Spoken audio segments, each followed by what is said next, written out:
ಇದು ಟಿವಿ9 ವಿಶೇಷ. ನಾನು ಅವಿನಾಶ್ ಶಿವಾನ್. ನೆನ್ನೆಯಷ್ಟೇ ಕೊನೆಯ ದಿನದ ಒಂದು ವಿಡಿಯೋ ಅಥವಾ ಏನಾಗುತ್ತೆ ಅನ್ನೋದ್ರ ಬಗ್ಗೆ ಒಂದು ವಿಡಿಯೋ ಮಾಡಿದ್ದೆ. ಕೊನೆಯ ದಿನ ಟೆಸ್ಟ್ನಲ್ಲಿ ಏನಾಗ್ಬೋದು, ಯಾವೆಲ್ಲ ಚಾನ್ಸಸ್ಗಳಿದೆ, ಭಾರತ ಗೆಲ್ಲುವಂಥ ಚಾನ್ಸಸ್ಗಳು ಭಾಳ ಕಡಿಮೆ ಇತ್ತು. ಏನಾದರೂ ರಿಷಬ್ ಪಂತ್ ಬ್ಯಾಟಿಂಗಿಗೆ ಬಂದು ಒಂದು ಮಿರಾಕ್ಯುಲಸ್ ಇನ್ನಿಂಗ್ಸ್ ಆಡಿದ್ರೆ ಗೆಲ್ಬೋದು ಅಂತ ನಾನು ಹೇಳಿದ್ದೆ. ನೀವು ಕೂಡ ಭಾಳಷ್ಟು ಜನ ಅದನ್ನು ಒಪ್ಪಿದ್ರಿ. ಜೊತೆಗೆ ಯಾಕೆ ಭಾರತ ಗೆಲ್ಲಬಾರ್ದಾ ಅನ್ನೋ ಪ್ರಶ್ನೆಗಳು ಕೂಡ ಇತ್ತು. ಬಟ್ ಸಿಚುವೇಶನ್ ಆಗಿತ್ತು. ಲಾಸ್ಟ್ ಡೇ ನಾವು ಆಲ್ಮೋಸ್ಟ್ 137 ರನ್ ಟ್ರಯಲಲ್ಲಿದ್ವಿ. ಆದರೆ ನಂತರ ಟೀಮ್ ಇಂಡಿಯಾ ಆ 3 ಸೆಷನನ್ನು ಆಡಿದಂಥ ರೀತಿ ಯಾರೂ ಕೂಡ ಅಂದ್ಕೊಂಡಿರಲಿಲ್ಲ. ಮೇ ಬಿ ಅನಿಸ್ತು ಮೊದಲ ಸೆಷನಲ್ಲಿ ಒಂದಷ್ಟು ವಿಕೆಟ್ ಹೋಗಿ ನಂತರ ಏನಾದರೂ ಅವರು ಗೆಲ್ಲುವಂಥ ಚಾನ್ಸಸ್ ಇದೆಯಾ, ನಾವೇನಾದರೂ ಒಂದು ಕಡಿಮೆ ಟಾರ್ಗೆಟ್ ಕೊಟ್ಟು ಅವ್ರನ್ನ ಬ್ಯಾಟಿಂಗಿಗೆ ತರ್ತೀವ ಅಂತ. ಆದರೆ ಆರಂಭದಲ್ಲಿ KL ರಾಹುಲ್ ಹಾಗೆ ಶುಭ್ಮಾನ್ ಗಿಲ್, ಸೊ ಆ ಒಂದು 2 ಬ್ಯಾಟ್ಸ್ಮನ್ಗಳ ಮೇಲೆ ತುಂಬ ನಂಬಿಕೆ ಇತ್ತು. ಯಾಕಂದರೆ ಅವರು ಲಾಂಗ್ ಇನ್ನಿಂಗ್ಸ್ ಆಡುವಂಥ ಒಂದು ಟೆಂಪರ್ಮೆಂಟ್ ಇದೆ, ಆ ಒಂದು ಎಬಿಲಿಟಿ ಇದೆ ಇಬ್ಬರಿಗೂ ಅಂತ. ಆದರೆ ಆರಂಭದಲ್ಲೇ KL ರಾಹುಲ್ ಔಟ್ ಆಗ್ತಾರೆ. ಒಂದು ವೆಲ್ ಡಿಸರ್ವಿಂಗ್ ಸೆಂಚುರಿ ಅವರ ಕಡೆಯಿಂದ ಬರಬೇಕಾಗಿತ್ತು. ಆದರೆ 90 ರನ್ಗೆ LBW ಆಗ್ತಾರೆ, ಅದು ಕೂಡ ಸ್ಟೋಕ್ಸ್ ಅವರ ಬಾಲ್ನಲ್ಲಿ. 230 ಬಾಲ್ ಆಡಿದ್ರು, 8 ಬೌಂಡ್ರಿ. ಆ ಒಂದು ಗ್ರಿಟ್ ಅಂತ ಏನು ಕರೀತಾರೆ, ನಾನು ನೆಲಕಚ್ಚಿ ಆಡುವಂಥದ್ದು. ಹಿಂದೆ ರಾಹುಲ್ ದ್ರಾವಿಡ್ ಅವರು ಆಡ್ತಿರುವಂಥ ಇನ್ನಿಂಗ್ಸ್ಗಳನ್ನು ನಾವು ನೋಡ್ತಾ ಇದ್ವಿ. ಆದರೆ ರಾಹುಲ್ ದ್ರಾವಿಡ್ ನಂತರ ಮತ್ತೊಬ್ಬ ರಾಹುಲ್, ನಾನು ಅದೇ ರೀತಿಯಾಗಿ ವಿದೇಶಿ ನೆಲದಲ್ಲಿ ನೆಲಕಚ್ಚಿ ಆಡಬಲ್ಲೆ ಅನ್ನೋದನ್ನು ನಿನ್ನೆ ಪ್ರೂವ್ ಮಾಡಿ ತೋರಿಸಿದ್ರು.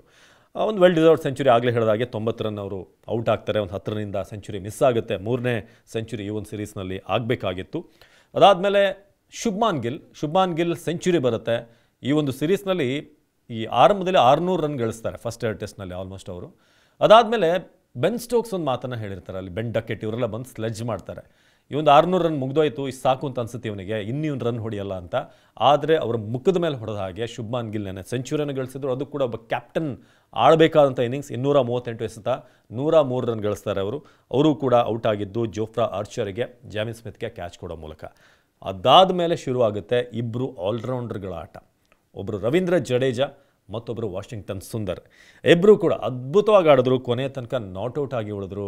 ಅದರಲ್ಲೂ ಒಂದು ಸಂದರ್ಭದಲ್ಲಿ ಎಷ್ಟು ಮಟ್ಟಿಗೆ ಇವರು ಫ್ರಸ್ಟ್ರೇಟ್ ಆಗಿದ್ರು ಅಂತಂದರೆ, ಇಂಗ್ಲೆಂಡ್ನವರು ಬೆನ್ ಸ್ಟೋಕ್ಸ್ ಬಂದು ಹ್ಯಾಂಡ್ ಶೇಕ್ ಮಾಡೋಕ್ಕೆ ಬರ್ತಾರೆ.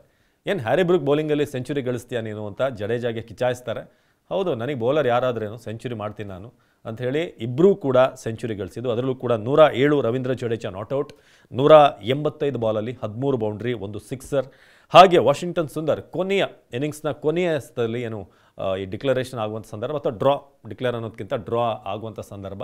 ಸೊ ಆ ಸಂದರ್ಭದಲ್ಲಿ 101 ನಾಟ್ಔಟ್, 206 ದ ಫಸ್ಟ್ ಸೆಂಚುರಿ ಅವ್ರ ಕಡೆಯಿಂದ ಬರುತ್ತೆ. ಸುಂದರ್ ಯಾವತ್ತೂ ಕೂಡ ಬ್ಯಾಟಿಂಗ್ನಲ್ಲಿ, ಹಿಂದೆ ಆಸ್ಟ್ರೇಲಿಯಾದಲ್ಲೂ ಕೂಡ ನಿಮ್ಗೆ ನೆನಪಿರ್ಬೋದು, ಶಾರ್ದುಲ್ ಠಾಕೂರ್, ಹನುಮ ವಿಹಾರಿ, ಹಾಗೆ ವಾಷಿಂಗ್ಟನ್ ಸುಂದರ್ ಇವರೆಲ್ಲರೂ ಕೂಡ ಆಡದಂಥ ರೀತಿ ನಾವು ಸೋಲು ಒಪ್ಕೊಳ್ಳೋದಿಲ್ಲ ಅಂತ. ಈ ಪಂದ್ಯ ಡ್ರಾ ಆಗಬೇಕಾದ್ರೆ ಒಂದು ಅದ್ಭುತವಾದಂಥ ಬ್ಯಾಟಿಂಗ್ ಪರ್ಫಾರ್ಮೆನ್ಸ್ ಬರಬೇಕು ಅಂತ ನಾವು ಹೇಳಿದ್ವಿ. ಆ ಒಂದು ಪರ್ಫಾರ್ಮೆನ್ಸ್ ಇವರ ಕಡೆಯಿಂದ ಬಂತು. ಅದು ಕೂಡ ಶುಭ್ಮಾನ್ ಗಿಲ್ ಔಟ್ ಆದಾಗ ನೋಡಿ ನೀವು 222ಕ್ಕೆ 4 ನಾವಿದ್ದಂಥ ಪರಿಸ್ಥಿತಿ. ಬಹುಶಃ ಬಹಳಷ್ಟು ಟೆಸ್ಟ್ಗಳನ್ನು ನಾವು ನೋಡಿದ್ದೀವಿ. ಆಪೋಸಿಷನ್ ಟೀಮ್ಗೆ ಹೇಗೆ ಅನಿಸುತ್ತೆ ಅಂತಂದರೆ, ಶುಭ್ಮಾನ್ ಗಿಲ್, KL ರಾಹುಲ್ ಅಂತ ಪ್ಲೇಯರ್ಗಳನ್ನು ನಾವು ಔಟ್ ಮಾಡಿದ್ವಿ ಅಂತಂದರೆ ಇನ್ನಿರೋದು ಟೇಲ್ ಎಂಡ್. ರಿಷಬ್ ಪಂತ್ ಇದ್ದಾರೆ, ಅವರು ಕೂಡ ಇಂಜೂರ್ಡ್. ಕೊನೆ ಹಂತದಲ್ಲಿ ಅವರು ಕೂಡ ಬಂದರು, ಜಾಯ್ನ್ ಆದರು. ಏನಾದರೂ ಅವಶ್ಯಕತೆ ಬಿದ್ದರೆ ನಾನು ಬ್ಯಾಟಿಂಗ್ ಮಾಡ್ತೀನಿ ಅಂತ ಒಂದು ಸ್ಟಿಕ್ ಹಿಡ್ಕೊಂಡೇ ಬರ್ತಾರೆ. ಅದು ರಿಷಬ್ ಪಂತ್ ಅವರ ಈ ಮ್ಯಾಚ್ ಬಗೆಗಿನ ಪ್ಯಾಷನನ್ನು ತೋರಿಸುತ್ತೆ, ಟೀಮ್ ಬಗೆಗಿನ ಪ್ಯಾಷನ್, ಕ್ರಿಕೆಟ್ ಮೇಲಿನ ಆ ಒಂದು ಪ್ಯಾಷನನ್ನು. ಆದರೆ ಇಬ್ಬರು ಕೂಡ 222ಕ್ಕೆ 4 ವಿಕೆಟ್ ಹೋಗಿರುತ್ತೆ. ಏನಾದರೂ ಸ್ವಲ್ಪ ಅಲ್ಲಿ ಯಾಮಾರಿದ್ರು ಕೂಡ ನಾವು ಒಂದು 270-300ಕ್ಕೆ ಆಲ್ಔಟ್ ಆಗಬೇಕಾಗಿತ್ತು. ಆಗ ಅವ್ರಿಗೆ ಭಾಳ ಈಸಿಯಾಗಿ ಅವರು ಚೇಸ್ ಮಾಡಿರೋರು. ಆದರೆ ಇಬ್ಬರು ಕೂಡ 222ರಿಂದ ಅಲ್ಲಿವರೆಗೆ, ಆಲ್ಮೋಸ್ಟ್ ಅಲ್ಲಿಗೆ 425ರವರೆಗೆ ಅವರ ಪಾರ್ಟ್ನರ್ಶಿಪ್ ಬರುವಂಥದ್ದು ಸುಮಾರು 203 ರನ್ಗಳ ಪಾರ್ಟ್ನರ್ಶಿಪ್ ಬರುತ್ತೆ. 5ನೇ ವಿಕೆಟ್ಗೆ ಯಾವುದೇ ಬೌಲರ್ ಬರಲಿ, ಕ್ರಿಸ್ ವೋಕ್ಸ್ ಬರಲಿ, ಆರ್ಚರ್ ಬರಲಿ, ಕಾರ್ಸ್ ಬರಲಿ, ಡಾಸನ್ 47 ಓವರ್ ಮಾಡಿದರು, 11 ಮೇಡಿ 95 ರನ್, ವಿಕೆಟ್ ಸಿಗಲಿಲ್ಲ. ರೂಟ್ಗೆ ಟ್ರೈ ಮಾಡಿದ್ರು. ರೂಟ್ ಒಂದಷ್ಟು ವಿಕೆಟ್ಗಳನ್ನು ತೆಗೆಯುವಂಥ, ಪಾರ್ಟ್ನರ್ಶಿಪ್ಪನ್ನು ಬ್ರೇಕ್ ಮಾಡುವಂಥ ಎಬಿಲಿಟಿ ಜೋ ರೂಟ್ಗಿದೆ. ಅವರು ಆಲ್ಮೋಸ್ಟ್ 19 ಓವರ್ ಮಾಡಿದ್ರು, 68 ರನ್, ವಿಕೆಟ್ ಇಲ್ಲ. ಬೆನ್ ಸ್ಟೋಕ್ಸ್ ಯಾವತ್ತೂ ಕೂಡ ಇಂಪ್ಯಾಕ್ಟ್ ಮಾಡಿದಂಥವ್ರು, ಆದರೆ ಅವರು ಕೂಡ ಹೆಚ್ಚಾಗಿ ಬಾಲ್ ಮಾಡಲಿಲ್ಲ, ಯಾಕಂದರೆ ವರ್ಕೌಟ್ ಆಗಲಿಲ್ಲ ಅವ್ರದ್ದು.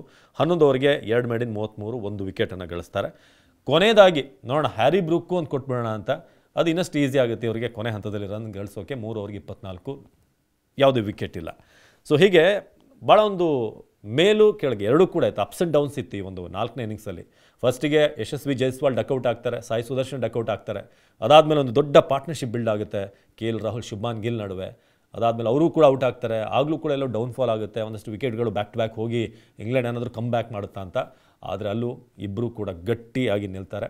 ಆ ಮೂಲಕ ನಮ್ಮ ಲೋವರ್ ಆರ್ಡರ್ ಇನ್ನೂ ಕೂಡ ಶಕ್ತಿಯುತವಾಗಿದೆ ಅಂತ ನಾವು ಫಸ್ಟ್ ಟೆಸ್ಟ್ನಲ್ಲಿ ಎಡವಿದೆ. ಅದರಲ್ಲಿ ಫಸ್ಟ್ ಟೆಸ್ಟ್ನ 2 ಇನ್ನಿಂಗ್ಸಲ್ಲೂ ಕೂಡ ನಮ್ಮ ಬ್ಯಾಟಿಂಗ್ ಆಫ್ಟರ್ 5 ವಿಕೆಟ್ಸ್ ಕ್ಲಿಕ್ ಆಗಿರಲಿಲ್ಲ. ನಾನು ಕೂಡ ನನ್ನ ವೀಡಿಯೋದಲ್ಲಿ ಇದನ್ನು ಪಿನ್ ಪಾಯಿಂಟ್ ಮಾಡಿ ಹೇಳಿದ್ದೆ. ಆದರೆ ಅದನ್ನು ಪ್ರೂವ್ ಮಾಡಿ ತೋರಿಸಿದ್ದಾರೆ. ನಮ್ಮ ಲೋವರ್ ಆರ್ಡರ್, ನಮ್ಮ ಬ್ಯಾಟಿಂಗ್ ಆಲ್ರೌಂಡರ್ಗಳು ಅಥವಾ ಬೌಲಿಂಗ್ ಆಲ್ರೌಂಡರ್ಗಳು ನಾವು ಈ ಮ್ಯಾಚನ್ನು ಗೆಲ್ಲಬಲ್ಲು ಅಂತ. ಸೊ ಆ ಮೂಲಕ ಈ ಸಿರೀಸ್ ಈಗ ಇನ್ನೂ ಜೀವಂತವಾಗಿದೆ.